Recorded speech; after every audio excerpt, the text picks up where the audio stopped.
सभी का brilliant coaching YouTube channel में आप सभी का स्वागत है। आज हम बात करेंगे हमारे दैनिक जीवन में ऑक्सीकरण अवकरण का प्रभाव कैसे प्रभाव करता है। जब हम भोजन करते हैं तब भी हमारे क्या करता है, हमारे शरीर पर प्रभाव करता है। देखिए, भोजन का पचना डाइजेशन ऑफ फूड, इसके बारे में हम बात करेंगे। चलिए कुछ बातें हो जाए। जब हम भोजन करते हैं, बात आती है सर भोजन क्यों करते हैं ना। भोजन कर रहा है तो क्यों कर रहा है, मुझे क्या चाहिए, एनर्जी चाहिए। आप लोग फिजिक्स में पढ़ते हैं, एनर्जी पढ़ते हैं कि नहीं, पढ़ता है ना, एनर्जी ऊर्जा जिसको बोलते हैं। तो उसी तरह हमारे शरीर को क्या चाहिए, किसी भी काम करने के लिए ऊर्जा की आवश्यकता होती है। और वो ऊर्जा कहां से मिलेगी, भोजन से मिलेगी, भोजन से मिलेगी। मान लीजिए हमने जैसे खाया, रोटी खा लिया, हमने रोटी खाया, चावल खाया, फल खाया। जब इतने सारे चीजों को जब हम खाते हैं तो हमारे शरीर में इस चीज का अपघटन होता है। और अपघटन होने के साथ ही ये बनता है कार्बोहाइड्रेट।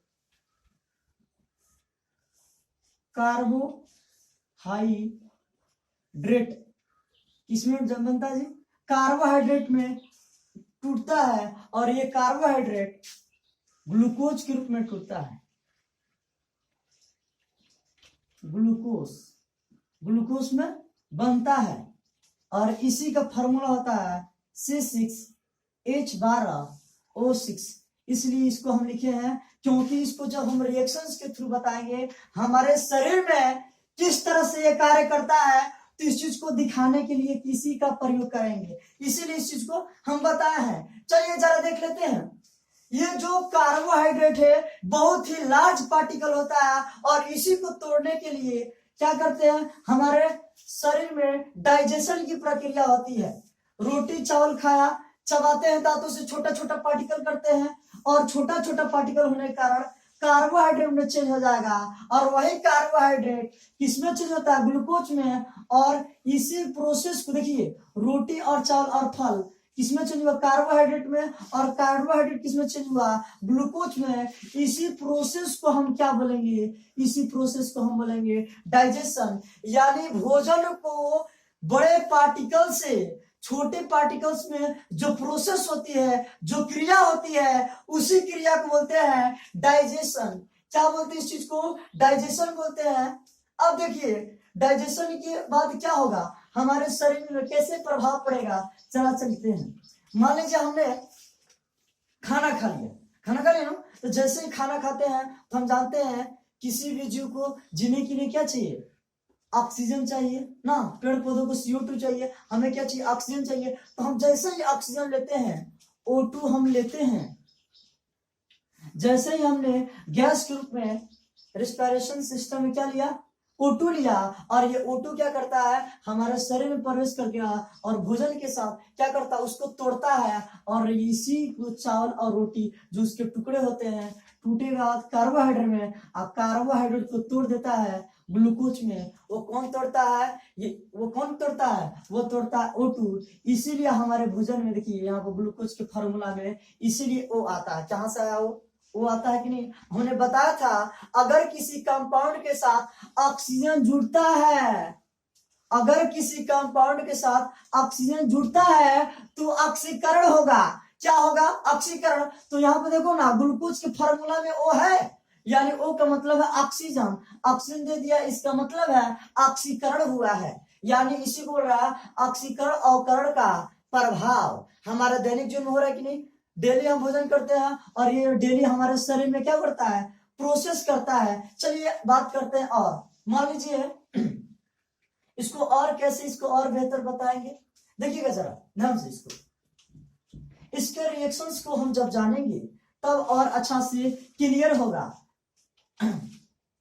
इसके रिएक्शंस को जब देखेंगे, हमारे शरीर में भोजन के साथ और ऑक्सीजन जो मिलता है कैसे एनर्जी बनाती है, और एनर्जी बनाने के साथ कौन कैसे क्या होता है। चलिए, जब हमें ऊर्जा मिलेगी और इसी ग्लूकोज से क्या मिली, हमें ऊर्जा मिलेगी। क्या मिला, ऊर्जा, और यही ऊर्जा के द्वारा हम किसी भी काम को करते हैं। चलिए, हमारे जो शरीर होते हैं, इस लिविंग थिंग के सबसे फंडामेंटल यूनिट क्या होती है सर? इसकी सबसे फंडामेंटल यूनिट होती है सेल। आपने सेल जानते होंगे, जिसको बोलते हैं कोशिका ना। ये कोशिका क्या होती है? हमारे पूरे शरीर इसी से मिलकर बना होता है ना, इसी चीज से मिलकर बना होता है। जब इसी चीज से मिलकर बना है तो इसी को ना चाहिए जी, एनर्जी इसी को चाहिए। तो हम जानते हैं हमारे प्रत्येक सेल में माइटोकॉन्ड्रिया पाया जाता है। क्या पाया जाता है? माइटोकॉन्ड्रिया।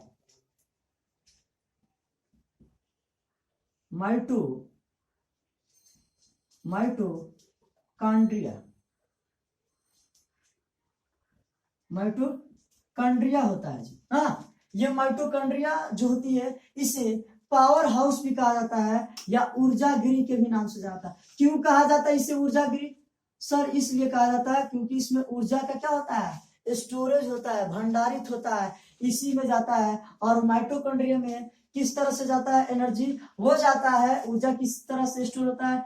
एटीपी के रूप में होता है, एटीपी के रूप में स्टोर होता है, जिसका नाम है ए से एडिनोसिन होगा, ट्री से ट्राई होगा, पी से क्या होगा? फास्फेट होगा। यही सारा चीज क्या होती है? इसी के रूप में होता है। और सर, जब हम पानी पीते हैं तो क्या उसका भी डाइजेशन होता है? देखिए, वो क्यों नहीं उसका डाइजेशन होता है?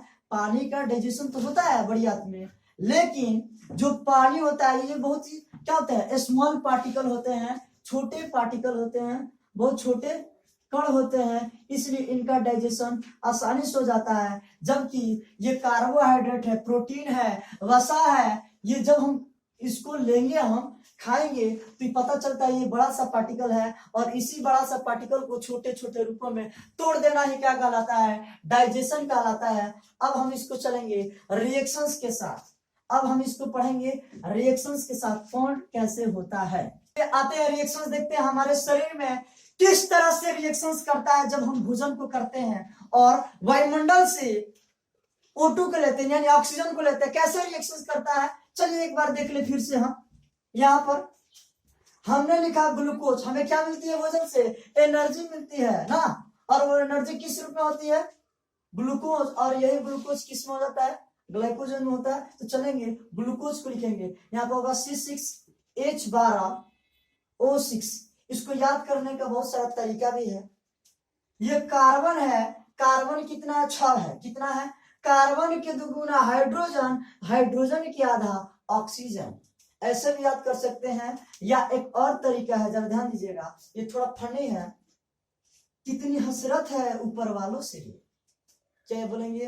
कितनी हसरत है ऊपर वालों से, यानी किससे कितनी मने हो जाएगा कार्बन, हसरत मने हो जाएगा हाइड्रोजन, ऊपर वालों मने ओ से ऑक्सीजन, यानी कितनी हसरत है रे ऊपर वालों से, यानी गॉड।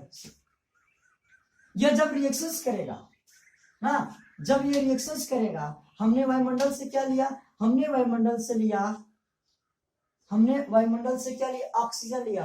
क्या लिया हमने? ऑक्सीजन। और जब भी हम ऑक्सीजन लेते हैं तो ये होगा ये CO2, यानी 6 लेते हैं। कितने मोल लेते हैं हम एक बार में? ऑक्सीजन को कितने लेते हैं? इतना पेड़ पौधा भी लेता है और इतना हम भी लेते हैं, इसलिए होगा ये CO2। 6O2 हो गया ना जी, 6O2 हो गया। जब ये रिएक्शंस करेगा तो बनाएगा CO2 प्लस 6H2O, यही बनाएगा। और यहां पर लिखेंगे हम ऊर्जा। क्या लिख दिया यहाँ पर? ऊर्जा। अब ध्यान दीजिएगा, हमने ये क्या मिला हमको? ये कहां से मिला? ग्लूकोज कार्बोहाइड्रेट से मिला। कहां से मिला था? कार्बोहाइड्रेट से मिला था ना। और ये हमें कहा मिला? वायुमंडल से मिला। ये कार्बोहाइड्रेट कहां से मिला? भोजन से मिला था ना, रोटी खाए, फल खाए ना, वहां से मिला है। और यहां से मिलने के साथ साथ ये हमने वायुमंडल से लिया। और वायुमंडल से लेने के बाद देखिए कैसे किस चीज का निष्कासन होता है। यहां से हुआ CO2, ये क्या होता है? हमारे शरीर से बाहर निकल जाता है। और इसका हमारे क्या बोलते हैं इसको बड़ी आंत में इसका क्या हो जाता है? डाइजेशन हो जाता है। कहाँ होता है? बड़ी आंत में। पूछता है ऑब्जेक्टिव में बड़ी आंत में किस चीज का क्या होता है? पाचन होता है, डाइजेशन होता है। तो होगा आपका खनिज लवण, क्या होगी? खनिज लवण, खनिज लवण का होता है और खनिज लवण का होता है और जल का होता है। यही दो ऐसे कंपाउंड है जिसको हम क्या बोल सकते हैं जी, जिसको किसमें होता है? बड़ी आंत में डाइजेशन होता है। यही डाइजेशन होने के साथ ही हमें लास्ट में क्या मिलता है? ऊर्जा। और ये हमारी ऊर्जा हमारे शरीर के अंदर, सेल के अंदर, माइटोकॉन्ड्रिया में एटीपी के रूप में स्टोरेज रहता है और इसी के द्वारा हम किसी भी काम को करते हैं, इसी के द्वारा किसी भी काम को करते हैं। चलिए आगे बढ़ते हैं, आगे बढ़ते हैं, चलिए आगे बढ़ते हैं, चलिए आगे बढ़ते हैं। भोजन का दुर्गंधित होना, इसी को पढ़ेंगे। भोजन का, चलिए आगे देख लेते हैं। भोजन का दुर्गंधित होना, इसका भी हमारे दैनिक जीवन में क्या ऑक्सीकरण अवकरण का प्रभाव है। मान लीजिए हम कोई भोज्य पदार्थ लिए हैं जो क्या है? फ्राई किया हुआ है, यानी ऑयल में, यानी तेल में, यानी वसा है। वसा से क्या है?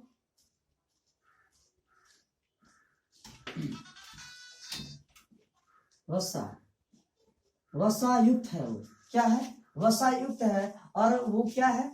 जब वो वसा युक्त है, जब हम उसको छोड़ देते हैं वायुमंडल में, तो वायुमंडल में वो हवा से अभिक्रिया कर, हवा से अभिक्रिया कर, वो हवा से अभिक्रिया करता है, यानी ऑक्सीकृत कर वो क्या हो जाती है? वो अप्रिय भोजन हो जाता है। कौन सा भोजन हो जाता है? अप्रिय हो जाती है। जो भोजन है अप्रिय, अप्रिय, अप्रिय हो जाती है। वो भोजन क्या हो जाती है? अप्रिय हो जाती है। और इसी के कारण हम उसको खाना पसंद नहीं करते हैं, खाना उसको पसंद नहीं करते हैं, क्योंकि वो मेरे स्वाद के नहीं है। और वो मुझे स्वाद क्या है? पसंद नहीं है। इसी चीज को गांव देहात के लोग बोलते हैं बासी है। इसी चीज को क्या बोलते हैं? बासी बोला जाता है। और इसी चीज को रोकने के लिए, इसी अप्रिय भोजन को रोकने के लिए हम क्या करते हैं? जरा ध्यान दीजिएगा। इस चीज को रोकने के लिए हम क्या करते हैं? उस भोजन में एंटीऑक्सीडेंट,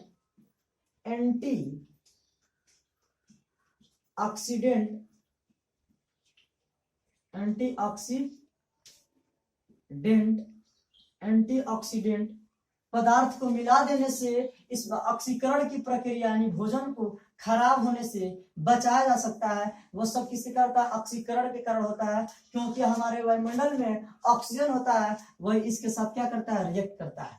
चलिए और कौन सी है जिसको मिलाया जाता है? सिट्रिक अम्ल है। कौन है बाबू?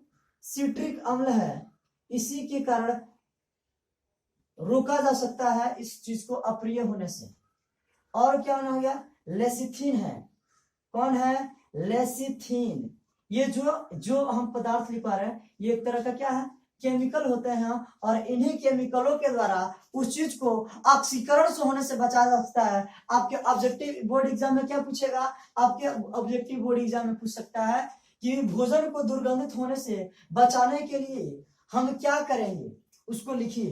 तो आप बोल सकते हैं हम उसको बचाने के लिए एंटीऑक्सीडेंट का प्रयोग कर सकते हैं और सिट्रिक अम्ल का भी प्रयोग कर सकते हैं। इसको बोलते हैं सिट्रिक अम्ल। ठीक है, सिट्रिक अम्ल, अम्ल छूट गया था, सॉरी, इसके लिए माफी चाहते हैं। तो और लेसिथिन को, ये तीनों ऐसे पदार्थ है जिनको मिला देने से भोजन में ऑक्सीकरण की प्रक्रिया को रोकी जा सकती है।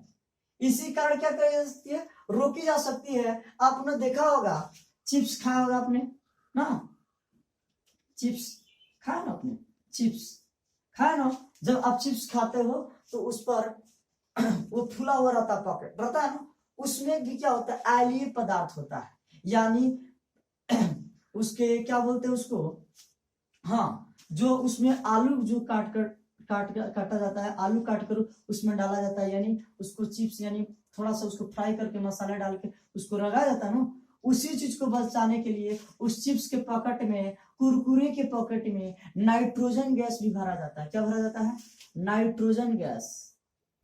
इसी चीज को बचाने के लिए, किसको बचाने के लिए? अप्रिय होने से बचाने के लिए उसको किया जाता है। जब हम भोजन को वायुमंडल में लंबे समय के लिए, कितना समय के लिए? लंबे, जैसे जैसे 1 से 2 दिनों के लिए, 1 से 2 दिनों के लिए अगर छोड़ देते हैं तो ये क्या हो जाएगा, ये भी खराब हो जाएगा, चिप्स भी खराब हो गया, और जो मेरा भोजन है वो भी क्या हो जाएगा, खराब हो जाएगा, वो क्या हो जाएगा, अप्रिय हो जाएगा। उम्मीद करता हूं ये बात आपको समझ में आ रही है। इतना ही रहने देते हैं। बहुत बहुत धन्यवाद।